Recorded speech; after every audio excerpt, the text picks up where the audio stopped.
Hey, how's it going, guys? This lesson is on the power chord. Okay, so what I was playing right there, I was using nothing but power chords.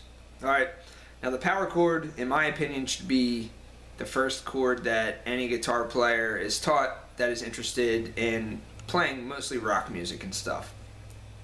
Okay, if you're interested in classical or jazz or something like that, you may want to not focus on the power chord so much. But if you're primarily interested in rock and pop and popular music that you hear on the radio, the power chord will allow you to play thousands and thousands of songs, okay? Probably millions of songs. So basically what the power chord is the power chord is more than just a single note, but it's not fully a major or minor chord, okay? So what I mean by that is it has no major or minor quality. So anytime there is a major or minor chord in any song, you could essentially replace it with a power chord, because a power chord is just about the same thing as a single note, except it's more chord-like. Okay, it's more of a fuller sound than just a single note. Alright, and let me get into the power chord shape, and then I can explain this concept better. So your power chord shape looks like this. Alright, so this shape, or this power chord, is rooted on the E string. Okay, so you can play the shape anywhere. Alright, this particular example that I'm showing you is rooted on the 3rd fret of the low E string. Okay, so because the 3rd fret of the low E string is a G, this is a G power chord. Okay, so instead of playing the note G, just a single note, I'm playing. Okay, so I'm making a chord out of just a single note. Okay, it's not a major chord, it's not a minor chord, it's a power chord. It's just a G. Okay, so this shape can be played anywhere. Okay, because it was played on the 3rd fret, it makes it a G power chord. If I was to play it here on the 5th fret, it would be an A power chord. If I was to play it here on the 7th fret, it would be a B power chord. The shape remains the same. Okay, now if I wanted to go all the way down into the open position and I wanted to play an E power chord, okay, I would play E, and then I would play, alright, I would play 2 frets up and on the next string, the A string. Okay, so there's only 2 notes involved. So essentially it's the same thing as playing this. Not the same chord, but it's the same shape. Okay, I'm essentially moving down, okay, and then the open string. Alright, it's the same shape. So that is a power chord rooted on the E string. Alright, now you can also play a power chord on the A string as well, and it looks the same. Alright, so your root is now on the A string. So looking at this example, because it's the 3rd fret of the A string, which is the note C, this is a C power chord. Okay, and this can also be played anywhere. If I was to play it here on the 5th fret, it would be a D power chord. If I was to play it on the 6th fret, it would be a D sharp power chord. Okay, so it can be played anywhere up and down the neck of the fretboard. Okay, rooted on the E and the A string. Alright, and again, if I wanted to go all the way down into the open position, I could open A string, and then I would push down this fret, 2nd fret of the D string. Okay, so that's also a power chord. So a power chord just consists of 2 notes. Alright, and with this you can essentially replace any single note runs that you may have or make up or whatever with chords. So if I was to have a single note run that went something like this, I could power chord it. Okay, so instead of playing single notes, I played chords for each one. Alright, and of course you can put distortion on it as well, and that's how you get millions of punk songs.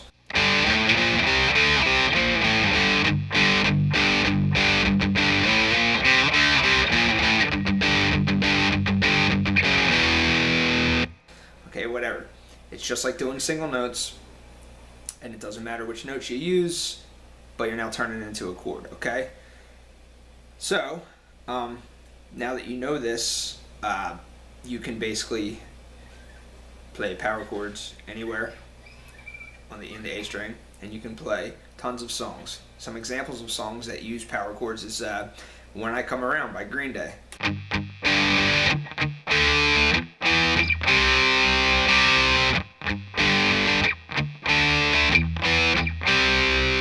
Okay, and every other Green Day song pretty much in existence as well. Smells Like Teen Spirit by Nirvana.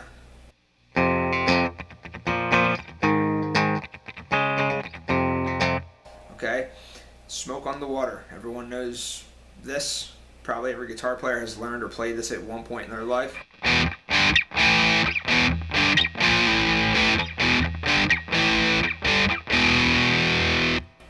Okay, yeah, all kinds of stuff.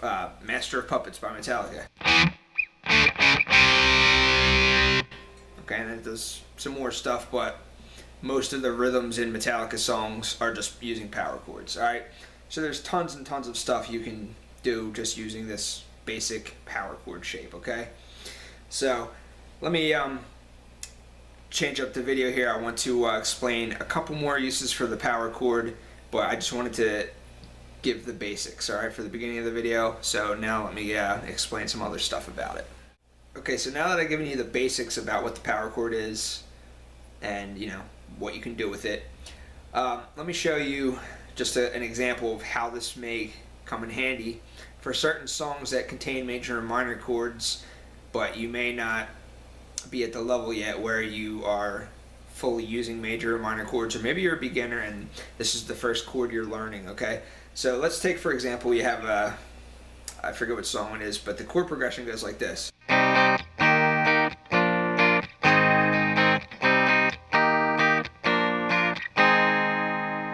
Okay, so that chord progression consists of a minor chord, which is the first chord, and then a major chord, and then another major chord, and then another major chord. So say you're a beginner and you don't know the difference between a major and a minor chord, okay? You could still basically play that same thing. You know, the progression was 3rd fret A string, 6th fret A string, 6th fret E string, 4th fret E string. So you could play that same progression using power chords and it would sound fine.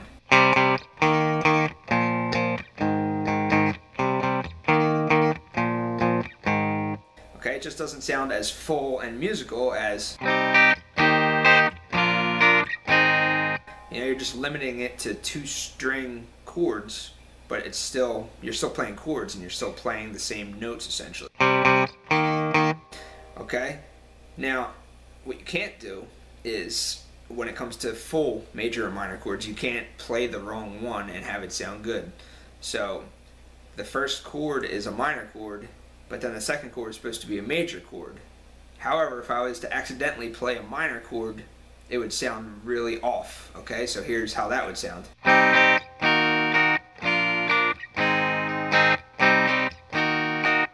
Okay, see how off that sounds? But if I was to just replace these chords with power chords, it wouldn't sound so off, it would sound fine.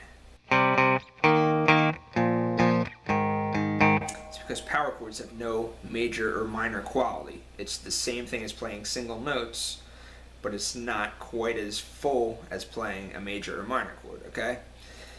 So that's that. Now power chords can also be played on the D string as well, alright?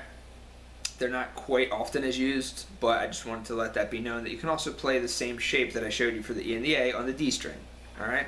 So here's what that looks like. Okay, so because we're on the 3rd fret of the D string, that is your note F.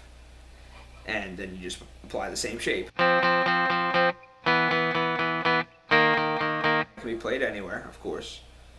And if you go all the way down here, it becomes a D power chord, because your lowest note would then be a D. Alright, so this can be played anywhere. It's just not quite often as used, the power chords in the D. That's why I saved this for the end portion of the video. And one other thing I want to point out, if you wanted to, you could play power chords using 3 strings.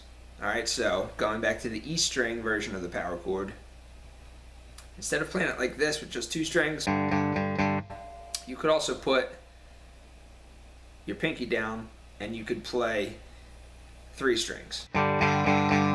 It doesn't really sound much different though, okay? Because that extra note that I just added is just the root again, okay? So you have a G, we're using a G power chord in this example, so you have your G, and then the next note, which is what my 3rd finger's playing, would be a D, but then if I put my pinky down, it becomes a G again. So really you're just adding the same note. It's it doesn't really do anything.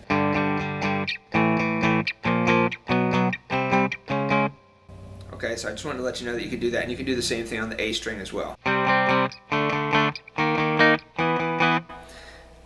Okay, but I've saved this to the end because it's kind of irrelevant. If you're going to play power chords, I usually just use 2 fingers. There's no reason to use 3, okay? And that's pretty much it for the power chord. So now that you know what a power chord is, it's a very, very simple chord to play, a simple shape to remember. The hardest part is probably, if you're a beginner, is getting that stretch, okay? Stretching across, with having a whole open fret in between your 1st and 3rd finger. If you want, you can use your 1st and pinky finger. Some people do that to play power chords. But, I think it might be better if you work on building up your stretch between your 1st and 3rd. That way it leaves your pinky available to do other stuff if needed. But you can still use your 1st finger and pinky to play the notes.